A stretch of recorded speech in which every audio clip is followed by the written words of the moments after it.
முனுசாமி ஒரு விசித்திரமான திருடன். அவனிடம் திறமை இருந்தது. ஆனால் அதைவிட அதிகமாக துரதிர்ஷ்டம் இருந்தது. ஒரு அமாவாசை இரவில் பணக்காரர் பஞ்சாட்சரம் வீட்டில் திருடத் திட்டமிட்டான். ஜன்னல் வழியாக பூனை போல உள்ளே நுழைந்தான். வீடு நிசப்தமாக இருந்தது. திடீரென ஒரு குரல் கம்பீரமாக கேட்டது. யார் அங்கே? பயந்து போன முனுசாமிக்குத்தான் அது ஒரு கிளி என்று தெரிந்தது. அந்த கிளி விடாமல், முனுசாமி, ஜிலேபி சாப்பிடுறியா என்று கேட்டது. தன் பெயரை கிளிக்கு எப்படி தெரியும் என்று அவன் ஆச்சரியப்பட்டான். பசியில் இருந்த முனுசாமி ஒரு ஜிலேபியை எடுத்து வாயில் வைத்தான். ஆனால் அது எலிகளுக்காக வைக்கப்பட்ட காரமான மருந்து ஜிலேபி. அவன் அம்மா என்று அலறினான். தண்ணீர் என்று நினைத்து ஒரு பாத்திரத்தை கவிழ்த்தான். அது நீல நிறச்சாயம். முனுசாமி முகம் முழுவதும் நீல நிறத்துடன் குதித்துக் கொண்டிருப்பதை பார்த்த பஞ்சாட்சரம் விழுந்து விழுந்து சிரிக்க ஆரம்பித்தார்.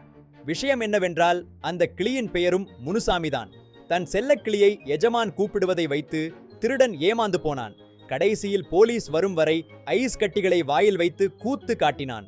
நீதி, பயமும் பதற்றமும் அறிவை மழுங்கடிக்கும். தவறான வழியில் சென்றால் ஏமாற்றமே மிஞ்சும். இந்த வீடியோ உங்களுக்கு பிடித்திருந்தால் பகிருங்கள்.